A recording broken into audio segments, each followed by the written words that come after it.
Well, as I said, the Executive Director of Pregnancy Care Center doesn't need much of an introduction to this crowd, but I'm going to introduce her anyway. Some of you maybe got pulled in here tonight. You don't even know what PCC is. You are really in for a treat tonight once you find out.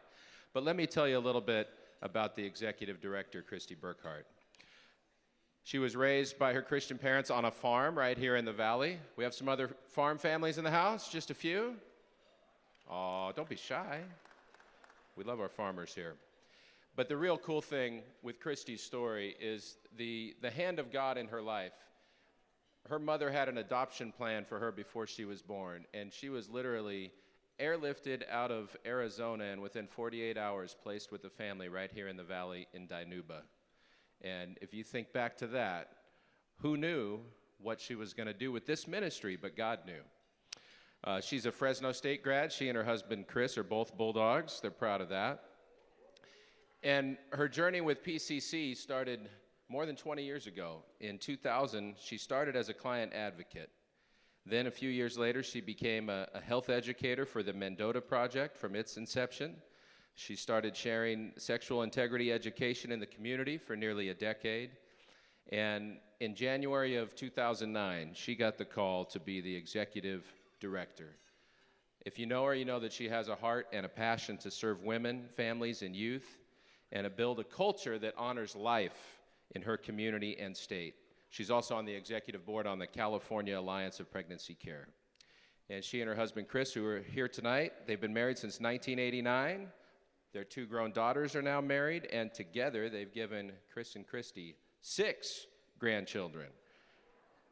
And their sons are not quite there yet. They're only 19 and 17, so no rush adding to the grandchildren just yet. All right. Well, you know her, you know what she's all about, and you know that her faith, her family, and her life are a huge blessing to this ministry. Let's give a big welcome to the Executive Director of PCC, Christy Burkhart.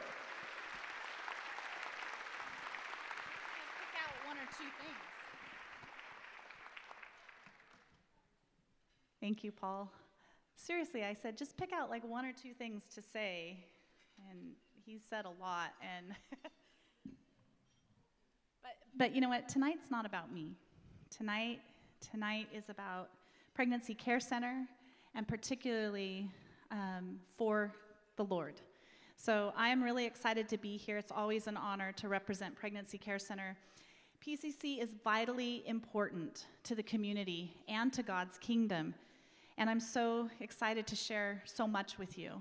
Before we get too much into all that I have to share, I want to give a shout out to Pastor Fred and Esther from Mountain View Church.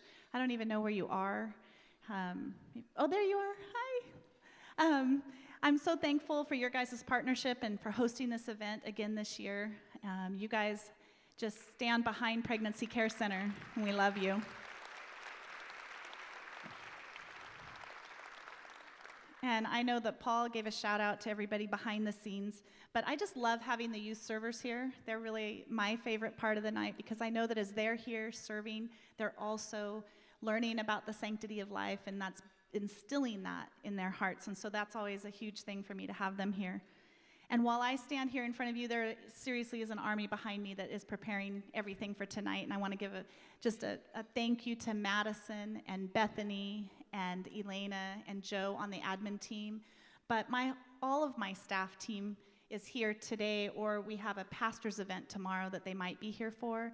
We have volunteer teams, we have special projects teams, event teams. We could not do this without all of these people. They are indispensable. And they help us accomplish what we accomplish, as you do, our partners and our donors. Together, we really are an army of warriors for life. And I thank you for being here. It's extra special for me tonight to have Vern and Judy Reynolds with us. Yeah, some of you know. Vern and Judy were co-directors of the Pregnancy Center from 2002 to 2008. 14 years ago, they believed in me when I did not see this coming, along with Pastor Jim and our medical director, Dr. George Gonzalez. And so I was called to follow their leadership. And Vern and Judy have been praying for Pregnancy Care Center and for me and my family all of these years, and they have been fabulous mentors to me. So it's just Just extra special for me to have them here with us tonight. They live up in Oregon. Well, actually, they're homeless right now. They are transitioning, so they're in transition to the East Coast, and they're going to be far away, so it's really great that you're here. Thank you for being here. I see familiar faces that have been Pregnancy Care Center partners for years. And you are acquainted with Pregnancy Care Center and our impact and the philosophy in which we serve and how we strive to build a culture that honors life. And I appreciate all of you that know us well and are here tonight. But I also know that there's some new faces here, people that I don't know. In fact, if this is your first time ever being here, or maybe it's your first time in 4 or 5 years, would you just do me a favor and stand up? Because I want to see how many new people we have. Oh, look. Wow. So old timers, all of you that raised your hand before, isn't it great to see all those new people standing up? Wow, thank you. So for those of you that don't know us very well, I want to just really cover who Pregnancy Care Center is, what we do, and how we do it. Pregnancy Care Center is a fully licensed medical clinic offering initial pregnancy-related services. We provide, at no charge, the medical services, practical resources, information, and emotional support needed for women and men to care for themselves and to care for their families, and then to welcome a new life into their home and into our community. Pregnancy Care Center has been serving this community, can you believe it, for 38 years, and our mission remains the same.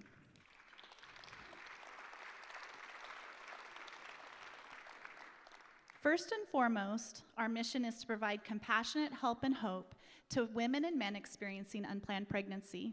Our medical clinic offers pregnancy tests, ultrasounds, education by medical professionals. Please share that with others, that we are a licensed medical clinic. This is crucial to our credibility and to others' understanding of the quality of services that we provide.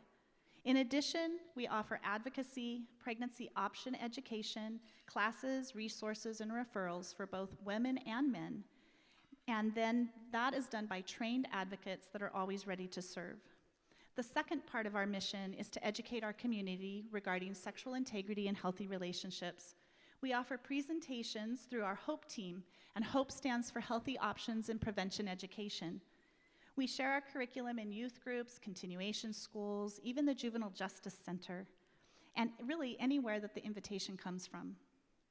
Empowering people to make healthy choices in their relationships is essential, and we're really encouraged by how they receive that message. The third part of our mission is to offer healing to those who have experienced reproductive loss. We witness a void in our culture where there should be support, and we desire to address that void. All reproductive loss is painful, and Pregnancy Care Center offers both one-on-one advocacy and small groups to those that have experienced miscarriage or stillbirth, infertility, or abortion, and any of those that are seeking healing for reproductive loss. You know that reports indicate that nearly 30% of women will have experienced an abortion by the age of 45 in the United States. We are equipped to come alongside those that are reaching out who are seeking recovery and offer them hope. Our team witnesses changed lives and freed voices because of God's faithfulness, His goodness, and His grace. Pregnancy Care Center is faith-based and always life-affirming, meaning we never provide or refer for abortion. Woven throughout all that we do, you will find the fourth part of our mission, to share the love of Jesus. We do this through the philosophy and heart in which we serve, but most importantly, we do this by the retelling of His story, the gospel. So last year, our trained team formally presented the gospel through one-on-one interactions with more than 400 individuals. 19 of those individuals prayed to receive Christ, and 6 rededicated their lives to Him.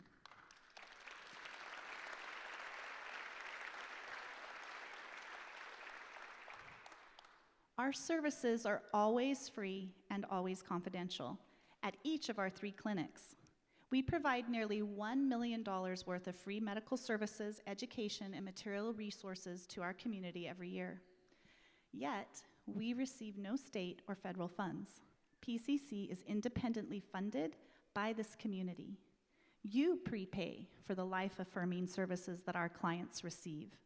And because our services are free to our clients, we never profit financially from the pregnancy decision that they make. This is critical to building trust with our clients and our community. We love and serve our clients genuinely and without any conditions. So every year, Pregnancy Care Center chooses a theme and a verse that is meant to focus us and unite us. For you as our donors, for us as a team of staff and volunteers, but also for our clients. And in 2021, our theme was an all-time favorite, unrepeatable. Psalms 119:73 tells us, "Your hands formed me, or made me and formed me." God's hands formed you, and they formed me, and they formed every person from Adam and Eve to today. Isaiah 64:8 says, "Yet you, Lord, are our Father. We are the clay, you are the potter. We are all the work of your hand." We know that a potter, a human potter, can never perfectly duplicate one of his creations. And while God has the power to perfectly duplicate something, he doesn't. We are each created uniquely in looks, in personality, in talents, even in our passions. We're created in the very image of God, and in his workmanship, he made us unrepeatable. When we were planning for 2022, we wanted a theme that connected from unrepeatable and then followed it really well. So our theme this year is known. Jeremiah 1:5 tells us that before I formed you in the womb, I knew you. Before you were born, I set you apart. You were created in the very image of the God of the universe. You were created with intrinsic value and completely unrepeatable, and your Creator God didn't just create you and then set you aside and move on. He knows you, and he set you apart from all others. You, my friends, are known. And there's more too. He knows why you respond to life the way that you do. He understands your history and your triggers because he was there with you on the journey. Friends, he knows you better than you know yourself. And on top of that, he never sets you aside like a broken piece of pottery, but instead, he sets you apart and he redeems those broken pieces. He knew what was coming in your life, and he loves you anyway. Through it all, in it all, you are unconditionally known, accepted, and loved. Can you take that in for a minute? Can you feel it in your bones? Just for a minute, I want you to just close your eyes. I want you to take a deep breath, and I want you to let that sink in. When you can grasp the truth that you are unrepeatable and deeply known by your Creator God, then you can begin to apply that perspective to others.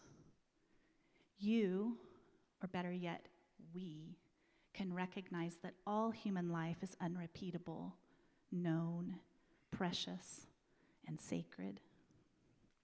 Our greatest desire is for our clients to grasp the truth that they are unrepeatable and known by their Creator God, as is the life of the child that they carry. Pregnancy Care Center continues to impact and build a culture that honors life in our community. This past year has definitely been a rebuilding year after the pandemic. But we are back to open days, 3 open days a week at our Maple Clinic, and our new mobile clinic arrived in October after a 2-year wait that was supposed to be a 9-month wait. And we commissioned it right here at Mountain View Church, and it began serving our community in November, providing pregnancy tests and ultrasounds. Men's ministry is back in full swing with available open slots for men to serve as advocates. Are you feeling called? Our stream classes are still a great benefit to many of our clients, but we've started in-person classes for childbirth and particularly our Spanish-speaking clients. Every client that attends classes earns baby bucks to spend in our baby boutique, and after they take 15 classes, they earn a free car seat. It is our desire to walk with our clients through their pregnancy and into parenthood. Our HOPE team is presenting again to youth groups and back at the Juvenile Justice Center on both the commitment and the detention side for the teen girls. Our Forgiven and Set Free group for abortion recovery is also available in person again, and we have 3 lovely women that are going through that group right now. In fact, it's Thursday, right? Right? So that's tonight. So if you want to just say a prayer for those women going through abortion recovery tonight. All along, by the way, we were open today and we're open tomorrow. I'm so thankful that we can be open and serving even though we have a big event. All along, our clinics provide hundreds of tests and ultrasounds, and they watch hearts and minds that are changed and they're moved to choose life. Our stats for last year are on the screen, and they're also in your program, so you can take them with you.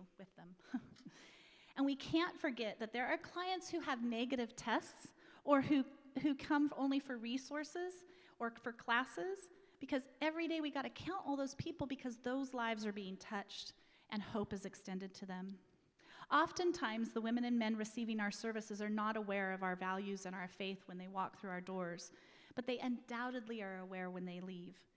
And once they have received our services marked with dignity and truth, then they are just so glad that they found us.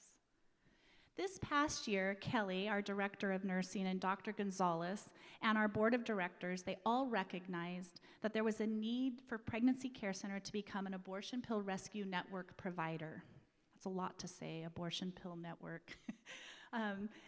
But this meant that we would have progesterone on hand as treatment for women who have started a medication abortion and then want to stop that termination. The very day we joined the network, we had our first call. Every now and again, we have an extraordinary experience with a particular client. A client whose journey is just as impactful for us as a team as it is for the family and the client. Please watch and hear. So at the time, I had 3 small children that I had back to back. It was like, I had a baby. 2 months later, I was pregnant. So I was very overwhelmed, and I was like in the mentality of like, okay, I already did this 3 times. I'm not gonna do this again. And then I took a pregnancy test because I wasn't feeling good, and it was positive, and I couldn't believe it was happening again. At this moment in my life, me and my husband had just started doing full-time ministry on the road, basically living by faith. So it was really hard. Abortion would never have crossed my mind ever. So it wasn't until like 2 weeks or 3 weeks after I took my pregnancy test that I started getting these thoughts. I tried to convince myself that taking an abortion pill was almost as if I was just having a natural miscarriage. So I just went ahead and I called and I said, can I do this? And can I go in right now? Or because I'm gonna change my mind if I don't do this today. And they said, yeah, come on in. So I did. They gave me the first pill to drink, and they gave me a second pill to drink the next day. And then it wasn't until that night that something just hit me. It just hit me hard, and I started crying, and I couldn't believe what I did. It was like 11 o'clock at night, and the hospital was like 35 minutes away, and I told my husband, I was like crying my eyes out. I was like, I need to go to the hospital. Can you trust me? And he was like, what's wrong? What's wrong? I was like, I can't tell you, but you need to trust me. And so I took off. So they basically told me, we don't know anything about this pill, and we don't know what to tell you. They basically just sent me away. But on my way home, I saw a big billboard that said 1-800 something reversal abortion pill. I don't know what it said, but I had never seen this billboard ever. I mean, this is the country in Chowchilla. But I remember I called them right away, and there was a 24-hour hotline, and They were like, oh, we don't have anybody in right now, but we'll give you a call first thing in the morning. They connected me to Pregnancy Care Center in Fresno. I remember texting them and saying, hey, like, I'm in traffic. I'm so sorry. I'm on my way. And they were just like, oh, no worries. Like, we're here. We're waiting for you. And I just felt like so relieved. So when I went in, they couldn't guarantee me that everything was going to be okay with the baby, because there was a lot of different factors that had to do with, the outcome of it.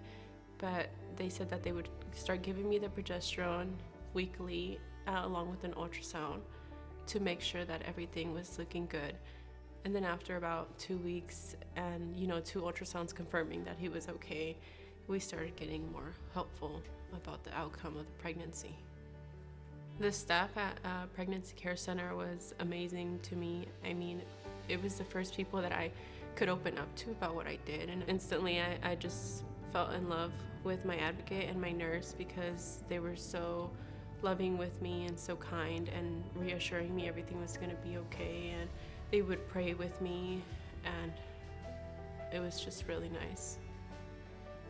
Basically, at this point, I was telling my husband that I was receiving progesterone because my body wasn't producing it.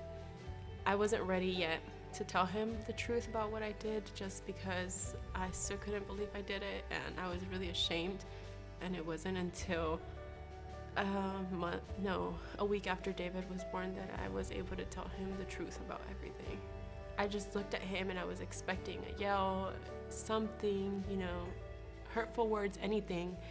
And all that came out of him was, thanks for telling me. And he went to bed. A few days after my husband started talking to me again, my advocate emailed me actually, and she asked me if I wanted to share my story at their tea time. And I was very excited about that, because I was like, well, this is the perfect opportunity to share my story. This is the whole reason why I told my husband the truth. I just feel like there's always so much shame when it comes to Christians, having a setback or falling or anything. There's always so much shame, and you can't really share that with people. But if there's such a great testimony behind it, there's really no reason why you should hide it, from anyone. If God worked through that and he made a great testimony out of it. So this is David. He's almost 6 months old now, and he's very playful. He loves to smile, and he loves to watch his siblings play. I know every moment that I look at him, any chance I get to look at his smile, sometimes my mind wants to go back into like, wow, I could have possibly not had this, I wouldn't have even known what I'm missing out on. Which it is the situation with anybody that decides to go through with an abortion. They don't know what they're gonna miss out on. The sweet smiles, the giggles, everything. It's just nice to know that God made a way for me to still have this, and not regret things and like, oh, how would it have been? But I actually get to see him and hold him, and he gets to be in my life, and he really just brought my family together, and it's been amazing to have him.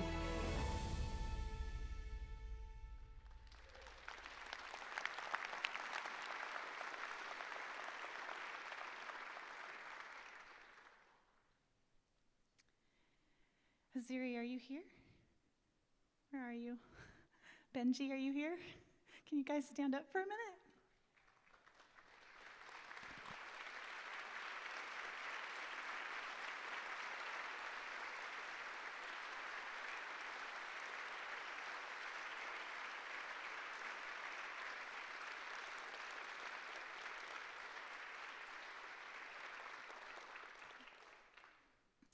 I am just so thankful that we hit the button to be a network provider that day.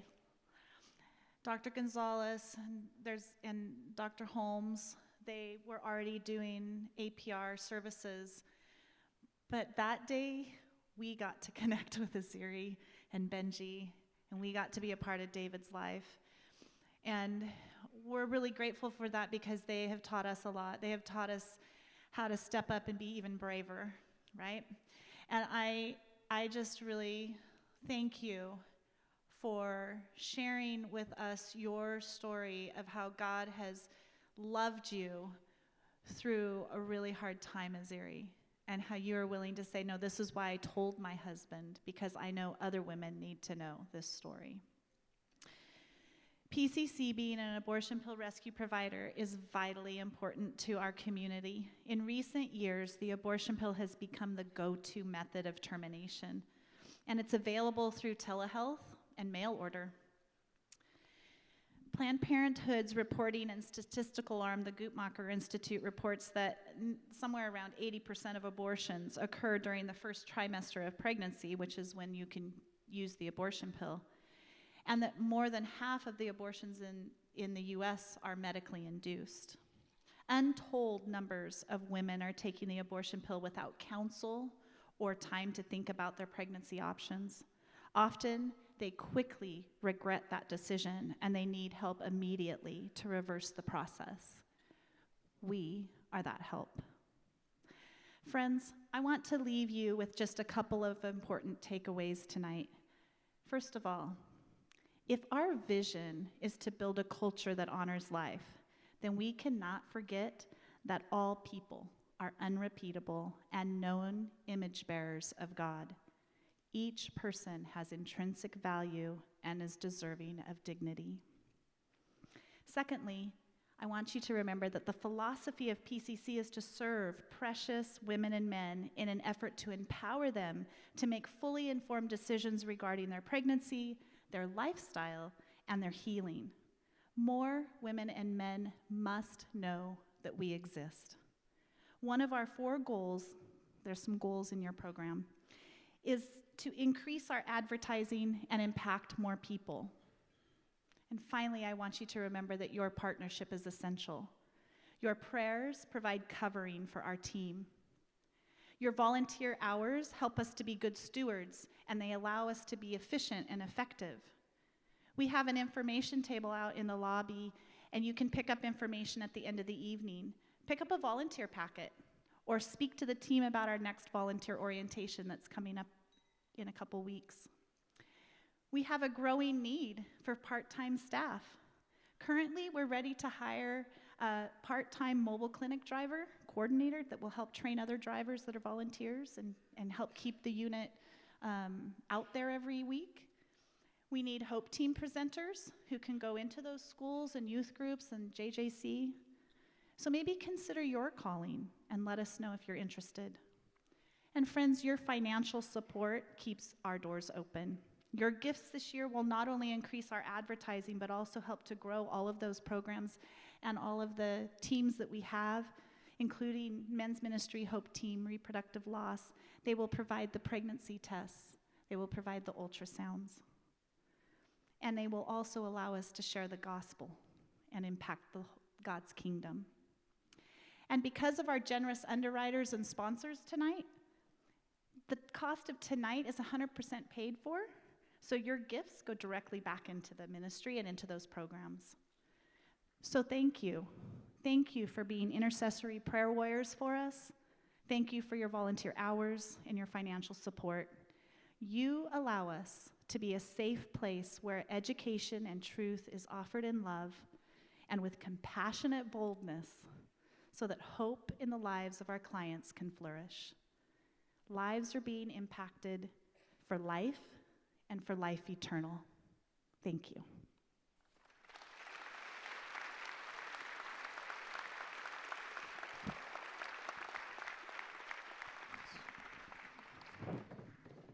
Wow. Aren't you thankful you came tonight? I mean, just think about that for a second. Where else could you have been tonight where you were going to hear something that eye-opening, that impactful? I'm guessing that there's probably a lot of people who heard that just now and you had no idea that the abortion pill could be reversed, right? Was that news to some of you tonight? Well, tell some of your friends, right? Spread that news. The other thing that really hit me there, and sometimes I've been accused of being master of the obvious, so bear with me if this was painfully obvious to you. But when you answer God's call, when you obey, which is what he ultimately wants from us, right? To obey is better than sacrifice, his word says. When you do what he wants you to do, you tap into the plans that he has that are better than any plans you could ever have, and you never know how big a difference you're going to make. So if that billboard hadn't been there, if PCC hadn't been part of that network, if Aziri hadn't listened to what God was telling her in that moment, not only would we not have those adorable pictures of little David to giggle over and smile at, but just imagine how God is going to use that young man in his life. We have no idea what plans God has for him. And that's just one example of what PCC does every day.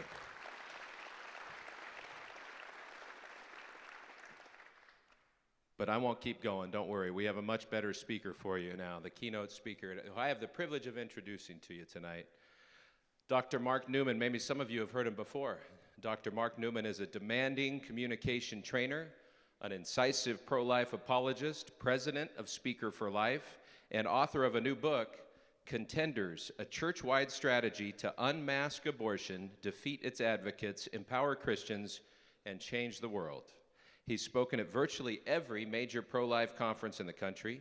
He's the former director of speech and debate at the University of California at Irvine, and he's retired from teaching in the doctoral program in the School of Communication and the Arts at Regent University. He's also now the co-founder of the Applied Bioethics program coming to Cedarville University this summer. He has trained speakers in the public and private sectors for over 30 years, and Mark is also a cultural analyst and has appeared on Fox News and in Time Magazine, among other places. He's a Golden State native from the North San Diego County area, but he relocated to beautiful Eastern Tennessee with his wife Sharon and their youngest son Joel. Please give your warmest welcome to our keynote speaker, Dr. Mark Newman. You got that, Mike? You guys are on the ball.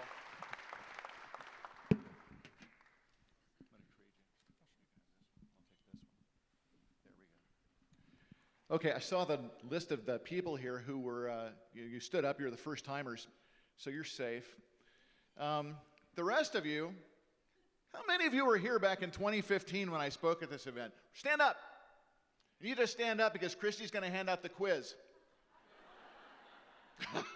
Suddenly everybody sits down. Folks, if you have been sitting side saddle for a really long time, would you do me a favor and just stand up for a second and turn your chair so that your back is comfortable.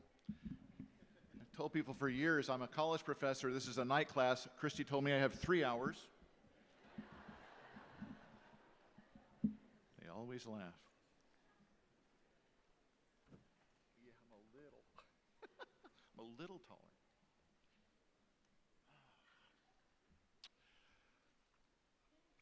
Thank you.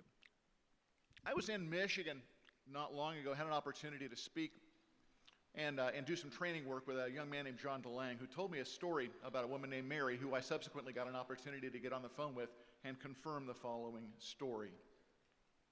Mary is a sidewalk counselor. What that means is she stands out in front of abortion clinics and she tries to persuade women who are coming into the clinic who are thinking about having an abortion to make a life-affirming decision instead. She talks with them about all of the counseling and all the resources, the emotional, the spiritual, the physical resources available at the area pregnancy center, and in many cases is able to turn them around and help them to give life to their unborn child. But as you can imagine, over the years, Mary's had an opportunity to meet lots of people there at the abortion clinic, including staffers and eventually the abortion doctor. One day she just looked at him and said, "Why don't you just come to church with me? Would you just come to church?" By the way, it's a great strategy. Some of you may know that Norma McCorvey, the Jane Roe of Roe versus Wade, that's how she ended up giving her life to Jesus. A couple of little girls at a pregnancy center working right across the hallway from where she was working for an abortion clinic kept saying, Miss Norma, they were from Texas, "Miss Norma, would you please come to church?" And she did. So not a bad strategy. "Hey, doc, why don't you come to church with me?" Well, one day the doctor looked over at her, walked up to her and said, "Hey, Mary, I'll tell you what. Mary, I will go to church with you. I will go to church with you. I'll come to your church the minute your church stops coming to me."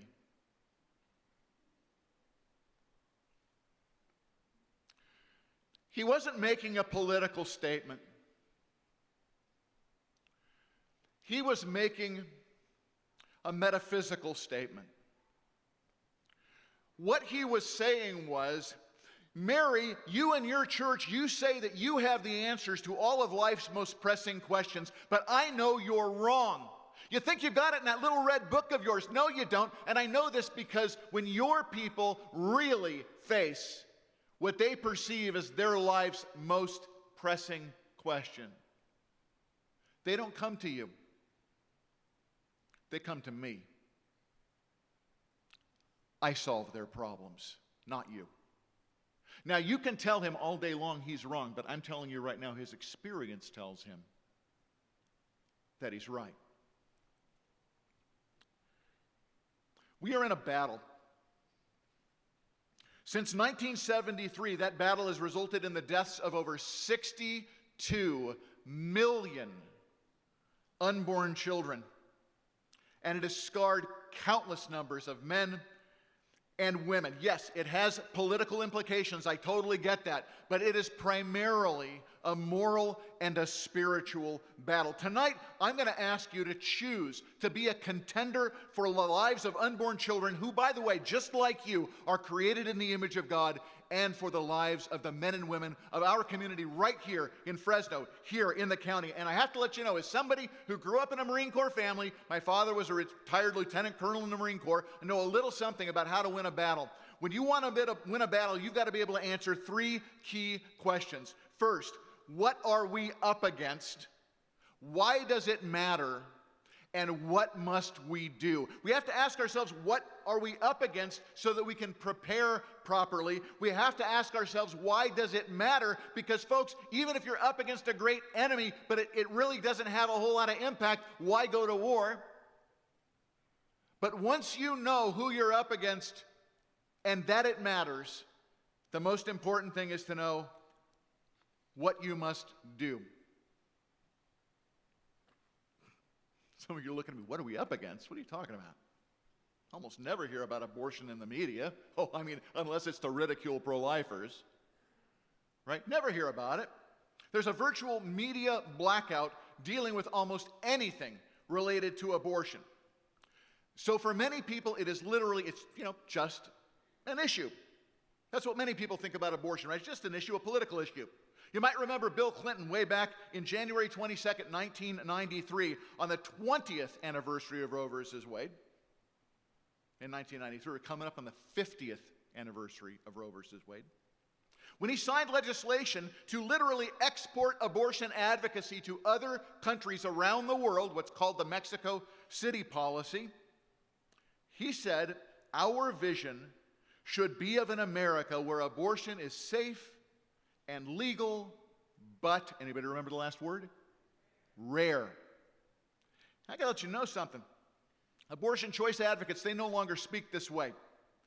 They don't talk about safe, legal, and rare. Some of you might have remembered that Tulsi Gabbard actually repeated this line when she was running for the Democratic presidential nomination, and when she said it, the media savaged her. And shortly thereafter, she was out of the race. It's no longer safe, legal, and rare, ladies and gentlemen. You can look around, and what abortion choice advocates say now is abortion, on demand, and without apology. Planned Parenthood's Shout Your Abortion program, they have a program where people can come online and brag about their abortions. They declare on their webpage, abortion is normal. Our stories are ours to tell. This is not a debate.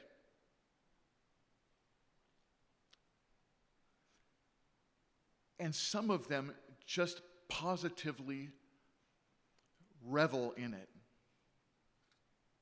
In Cosmopolitan magazine, May 3rd, 2014, it tells the story of a clinic worker. Her name is Emily Letts.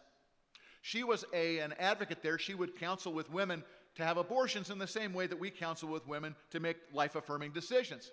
Well, she had a problem, though, see? Her clients would come up and they would ask her, well, have you had an abortion?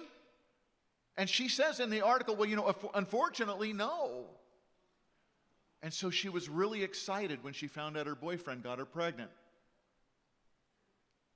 Now, she was early enough that she could have chosen a chemical abortion.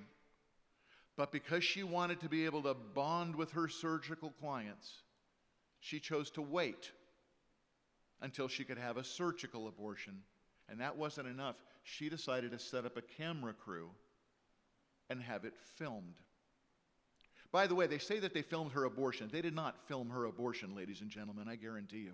If you want to see what an aftermath of an abortion looks like, check out the Center for Medical Progress videos that are floating around on the internet, and you'll see what an abortion looks like on film. What they filmed was her while she was having an abortion. And this film, by the way, won an award. She notes that looking back at the footage now, she says, every time I watch that video, I love it. In an article in Vice, July 24th, 2019, abortionist Zoe Thill, she holds community workshops trying to help destigmatize the problem of abortion. So what she does is she brings in community people, and she gives them a little apparatus, and then she gives them a papaya that stands in for a woman's uterus.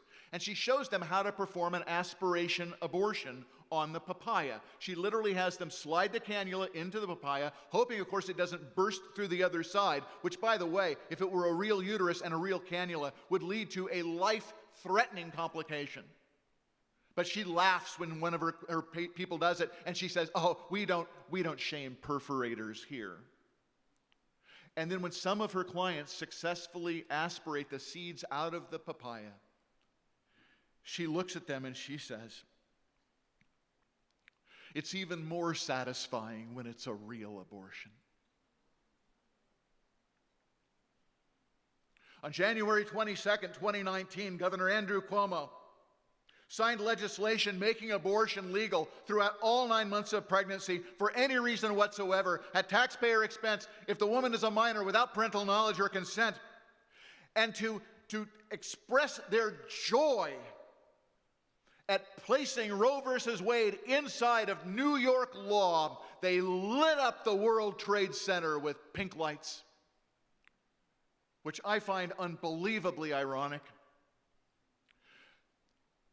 Because on 9/11 in 2001, when planes crashed into those towers, they took the lives of approximately 3,000 human beings. And the nation mourned. As a matter of fact, every single year on that date, we are feeded with the video of the plane smashing in, and we're told to never forget. And then they relit up those buildings after signing this legislation. Those 3,000 people who died in that terrorist incident was almost impossible to stop. But these folks decided to light up those buildings in celebration of an event which actually takes the lives of approximately 3,000 people every single day in the United States. And every single one of those deaths is completely avoidable now. In some states, there's just simply no longer a separation of church and state. People say, what? Oh, yeah. Back in ancient Israel, there were, if you've read Kings, all the way through Old Testament Israel, they're constantly battling with tribes that worship the Punic gods of the Middle East. One of those gods was named Molech. What would happen is people would have problems. And so there was a temple, and before that there was a tabernacle, and they could go in and they could literally inquire of the servants of God to find out what God would have for them. But see, I think a lot of them knew kind of what that God would say, and he wasn't the kind of God you bargained with. Right? That Israelite God, he was the kind of God you obeyed. So if you knew you weren't going to get the answer you wanted, sometimes you'd go up to a high place and you'd seek a second opinion. And they would go up and they would meet with the priests of Molech, and they would listen to their problems and say, oh, not a problem. The great God Molech can solve your problem. All you have to do is come back, and this time bring your child. And they would bring their children up the hill. Now, you need to know a little something about Molech worship. Molech worship was founded on child sacrifice, but when you offered up your child, it was really important not to cry, because it would lessen the value of the sacrifice. So as they brought the child up, the priests would have acolytes beating hard on drums to drown out the sounds of the killing of the child. The idol was a huge bronze idol with a head of a bull and the body of a man and outstretched arms, and in the belly of this idol burned a raging fire so that the idol was molten hot. And they would sacrifice that child, place it in the arms, roll it into the belly, where it would be incinerated. There are places like Carthage where they have things called tofets, where these kinds of sacrifices took place, and you can find examples of little scrolls where parents had written that they hoped that their sacrifice would be acceptable to Molech. What do we have here today? Here, right here, in our state, in the state of California. People go, see, they don't put, First Church of Molech in front of Planned Parenthood. But that doesn't mean it's not what it is. Women come, they have a problem. Couples come, they have a problem. They don't go to the church. By the way, I've got tons of evidence showing they will not often come to the church. Why? They think they probably know what the pastor's going to say, so they go and seek a second opinion. When they walk in and sit down, they get counseled. They're told things like, oh, don't worry, you're young. It's not even really a baby yet. It's just a blob of tissue. Don't worry about it. You'll be able to have more kids later. I know this because my friend Victoria Robinson tells this story in her banquet presentation. How they told her all of this, and then the minute she handed over the money, the woman grabbed it, her entire countenance changed, and she said, you got to understand, go sit down in there. We don't give refunds if you change your mind. The woman is directed down a yellow line up to an altar, a stainless steel altar. She's told to sit on there. They don't have to beat drums because the woman is medically sedated, and the killing happens within the quietness of the woman's womb.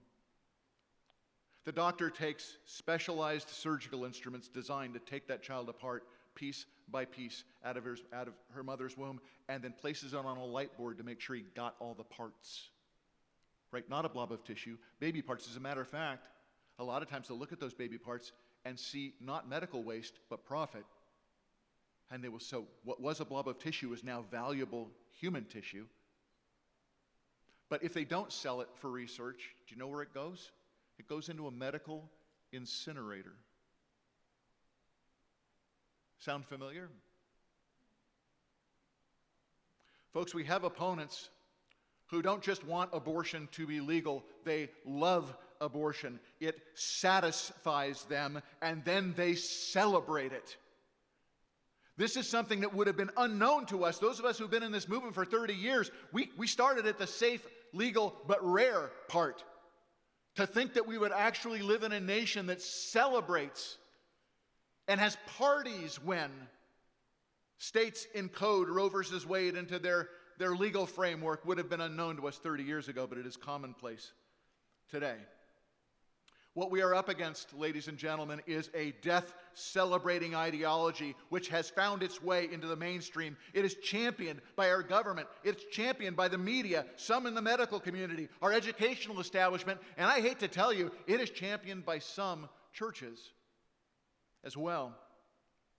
But none of this would matter if the unborn weren't human. If our opponents were right and the unborn are just a blob of tissue, not human, no big deal at all, Christy and I, we could go home tomorrow. Why does it matter? Human lives matter. We are created in the image of God, but as a nation, we have forgotten this. We have been convinced, and we teach our young people in our schools, we have been convinced that we are nothing more but time plus chance plus matter. And as a result, we have no inherent value of any kind. We came from nothing, we are going to nothing, and now we wonder why our young people feel so lost and purposeless. We have trained people to believe that they're nothing more than resources to be used, managed, and discarded. I remember going into a restaurant in Carlsbad, California a few years back, and I walked in to sit down and get a table with my wife, and there was a sign up by the kitchen, and what it said was, employees only, no persons beyond this point.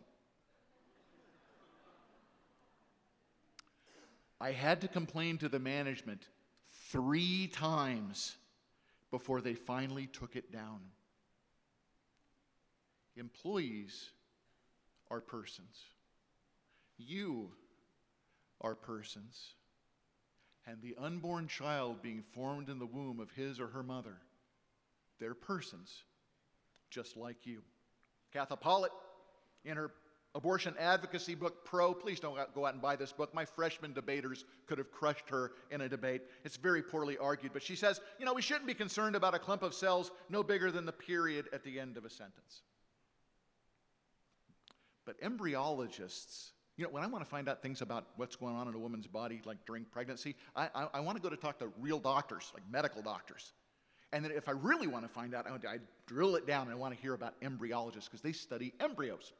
Listen to what Moore, Persaud, and Torcha, in the latest edition of their long-standing textbook, The Developing Human, Clinically Oriented Embryology in 2019, this is what they wrote. By the way, they've been writing this the same way in every edition of their book since it came out. It's been out for a long time.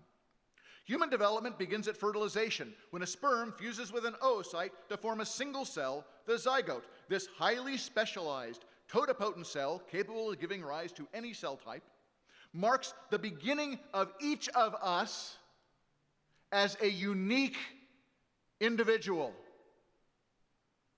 Unrepeatable. Unique. Known. They aren't the only ones who know.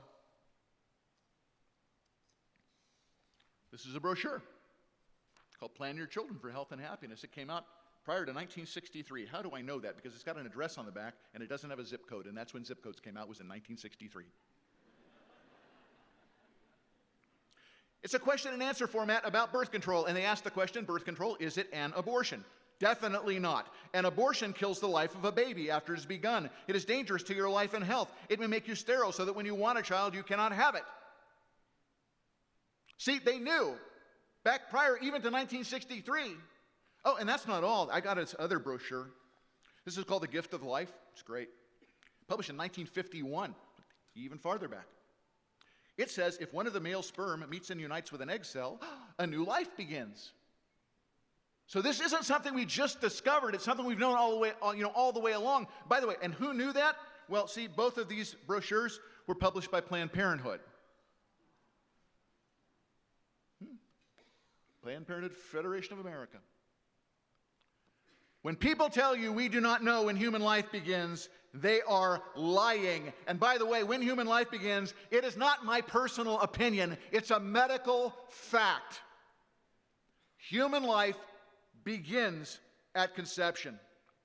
And abortion intentionally kills human beings. And most importantly, according to Christopher Kaiser in his book, The Ethics of Abortion, he explains that it disfigures the human soul.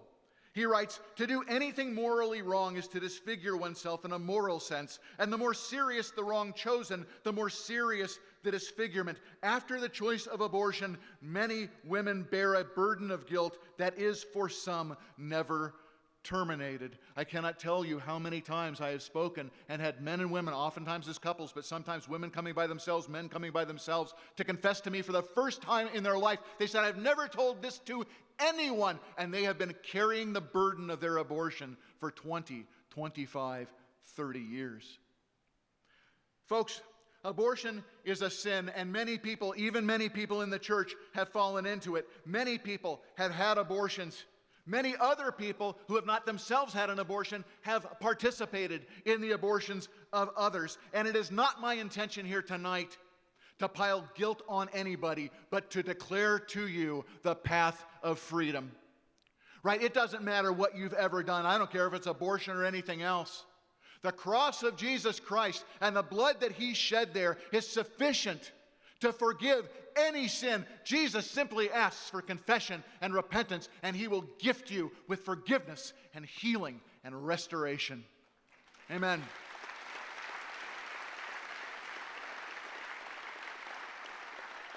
So, why does it matter?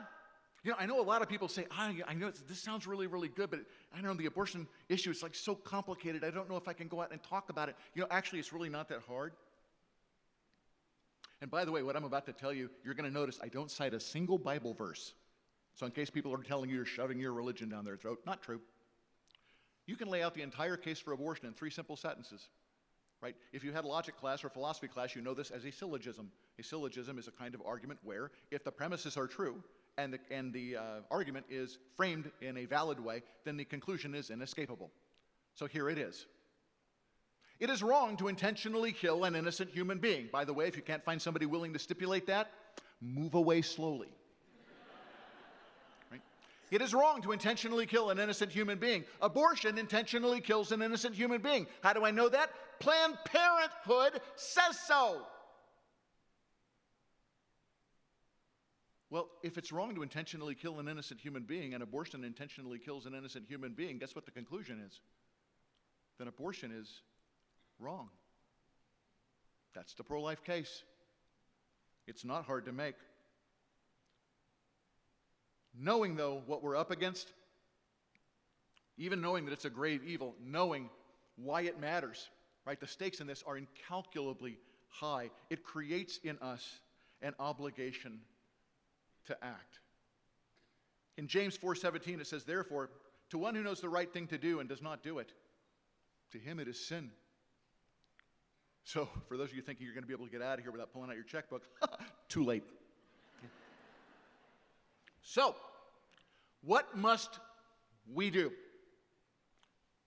First of all, I really believe that it is time for the church as a whole to simply repent. Repent not necessarily of our actions, although some of those as well, but I think we need to repent largely of our inaction. We also need to speak up.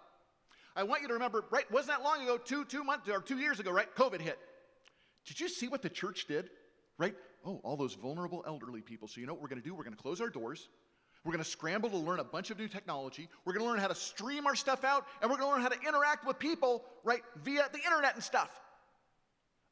They did all of that in order to protect vulnerable people. And I got to tell you, when the first thing came out and people were dying left and right over in Italy, probably a pretty good idea. But look what we did to protect the vulnerable people in our congregations. Well, if the church can close its doors to protect their vulnerable, then the church can open its mouth to protect those who are being led to the slaughter.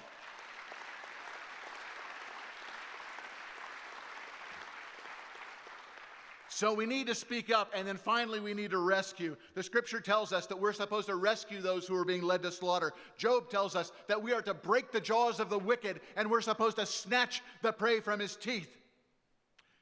So tonight, you get an incredible opportunity to both speak up and rescue by working with the Pregnancy Care Center. Look, we know what we're up against. We see its outworkings every single day. The level of spiritual warfare that occurs inside the walls of our center is immense. We know why it matters. And best of all, we know what to do. That's why the PCC is literally the perfect partner. They're helping us, by the way, to achieve the world we say we want, right? A world where children are cherished, a world where parents are loving, a world where communities come together to uphold parents and children. I know, right? Sounds like a Hallmark Christmas movie. Right? So some of you guys going, what do you mean Christmas? I watch those every weekend. But isn't that the world they paint? Right? Children are loved, parents come together, community support. Isn't that the world that we say that we want? The problem is all the folks watching those movies, by the way, there's 83 million of them. All the people watching those movies and going, oh, I wish the world would be like that, they're just looking in the wrong place. Because that's the world the church offers. And that's what we need to be about. So what kind of world do you want? What are you willing to do? What are you willing to sacrifice in order to get it? Well, we are about to find out. Folks, at your table, every single table host has got a packet. Inside the packet, they've got cards for you. The cards look like this. Please do not fill them out yet. I have not told you what to do. So please fill them out and hand them out to everybody. Because before we fill these out, I want you to pray. So when I'm done, we're going to have a couple of minutes of silent prayer. And then when that's finished, maybe some music will kick up. We'll let you know that it's time to raise your head and start filling things out. First, I want you to pray. There are 4 things I need you to do. The first thing is I want you to pray. Folks, none of this matters if God is not in it. Secondly, I need you to volunteer. The Pregnancy Care Center saw just over 1,100 clients last year. 1,100. This year, we are on track to see over 1,700 clients. Folks, that is more than a 50% increase. About 85% of our clients are identified as abortion-minded or abortion-vulnerable. And of our most at-risk clients, these who've had positive pregnancy tests, our abortion-minded, abortion-vulnerable clients, among that client group, through prayer, through counseling, through ultrasound, 91% of those clients chose life for their unborn child. Amen. And as you heard Christy say, right, 19 of our clients received Jesus Christ as their Savior, and 6 more recommitted. But folks, it's not enough. According to the latest statistics published by the Alan Guttmacher Institute, abortion clinics in California alone performed abortions on 18,530 teenagers between the ages of 15 and 19, and on 560 girls aged 14 or younger. You know what we're up against. We have a lot of work to do. Have any of you heard about the Future of California Act? Or I'm sorry, the Future of Abortion Council here in California? Have you guys heard about this? This is something that Governor Newsom put together. They got a list of all kinds of things they want abortion clinics to be able to do here, and one of them is they would like to make it so that there is money in the budget to fly people from pro-life states who want to have abortions to California on your tax dollar, fly them here, perform their abortion, and ironically provide them with child care, if they need it, while they're aborting that woman, and then fly them home. California is poising itself to become one of the greatest pro-abortion exporters in the country. And that's why we need you to volunteer with us. Here's what we need. We need landscape designers. By the way, if that just means you've planted some grass at some point, no, that's not it. We need a landscape designer to make our place look beautiful. Then once we get it designed, we need a landscape maintenance. We also need a fencing contractor or installer to get a fence up for us. We need social media content creators. By the way, if you don't know what Snapchat, Instagram, WhatsApp, Kick, Discord, or Twitch is, this is not you, okay? But if you know what those things are, you want to get a hold of us because we could definitely use your skill set. We need Hope Team presenters. These are folks that go out and provide sexual integrity education. We need mobile clinic drivers. Folks, our mobile clinic is so important, it actually helps us to expand our reach to all kinds of underserved areas. We need advocates. These are the people who do the counseling, right? So that when women come in wondering if they want to have an abortion, we can give them the life-affirming resources they need to make a choice for life. And by the way, as you heard Christy say, we need men. Guys go, men? What do you mean men? I don't want to sit there in a rocking chair with a bunny in my hand. No! A lot of our clients come in with a young man. We don't want to put the young man in a room with the bunnies either. We want to put him in a room with you. Someone who can teach that young man what authentic manhood actually looks like. Not the way the media explores it, which is telling this young man that the way he decides where he is on the pecking order is how many women he can get with. He needs to learn what real manhood looks like, and many of you here tonight would be capable of sitting down with that young man and showing him the way. We need nurses. We need people to help us out with special projects like these. We need outreach volunteers to represent us when we do a tabling at a church, for example, or at a fair. Somebody to come and represent the center that way. And we could really use a handyman. And so if you have any of those skills, here's the fun part. You don't even have to pray about that part. If you know you can do this stuff, you should just do it. So you'll notice that there's all this blank space over here. You can just write it down right now. Hey, I can do landscape design. I can do landscaping. I can do fence. I can do social media. I can be part of the Hope Team. Whatever these things are that you can do, just write it down. And then Christy will get a hold of you, or somebody at the staff will get a hold of you. And we will vet you, because just because you say, you want to volunteer, doesn't mean you get to. You have to be special. And Christy's going to help figure out who you are. So if you can do those things, write it down. Also, as our stats show, the Pregnancy Center needs to grow. So in order to do that, above and beyond our normal budgeting expenses, right, or operating expenses, here's some of the things that we need. We need advertising because it helps us to reach our clients where they are. So we need $5,000 to take over some college campus kiosks. We need $30,000 for a billboard campaign. By the way, $30,000 will get us 3 billboards and get us 3 changes on those billboards during the course of a year. Are those important? Ask Azari, right? She saw the billboard and it flicked a switch in her brain and she made a different decision. We need $12,000 for digital media. We need $12,000 for social media outreaches. Why is all of this so important? I did a longitudinal research study over a number of years. I actually researched over 1,000 college students. Buried in this massive research instrument was a question: if a woman came to you with an untimely pregnancy, to what local organization would you refer her? At the state universities where we asked this question, every single one of them had a pregnancy care center nearby. At the state university, wasn't fill in the bubble either, had to come up with the answer out of your head. 57% wrote Planned Parenthood. 57%. That's a lot. You know what? That's incredible market penetration. 39%, though, said, I don't know. Add them together, that's 96% of the students will either send their friend over to Planned Parenthood, where they will certainly end the life of their unborn child, or they don't know where to send them, even though we're right here. Then I repeated this survey at a large evangelical Christian university with 7 fully licensed pro-life medical clinics all the way around it. Number one answer to that question at 53% was, I don't know. They didn't know.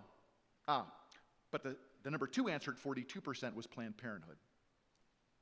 Add those numbers together, it's 95% of all the students either don't know or will send them to Planned Parenthood. By the way, there was a follow-up question. If you mentioned an organization, can you tell me where it's located? At the Christian university, 80% of the students who identified Planned Parenthood as the place they would send them knew generally where it was, but some so specifically that they gave us the cross streets in the building it was behind. Folks, they can't come to us if they don't know we're here. So we need this advertising. We also need center updates. We need $20,000 to fence the back of our building. And we need $1,500 for a new refrigerator and a microwave. Folks, ours are currently, they're about 30 years old. And so, yeah, I know. So we need an update. We also need more staffing. We need $20,000 for a mobile clinic driver coordinator. This is somebody who's going to drive our mobile clinic 1 to 2 scheduled days every week, and then maintain the unit and recruit and train volunteer drivers. This is how it's going to impact not just Fresno, not just Clovis, but the entire valley. We also need $20,000 for 2 Hope Team presenters. These are people who go out and teach sexual risk avoidance, desperately needed in our amongst our high school and college age kids, and sexual integrity. These are part-time positions. We need $20,000 to do that. So, what do I need you to do? It's simple. I need you to write a big check. Now, what is a big check, I hear you cry? A big check is a check that is so big that when you sign it, it hurts you a little.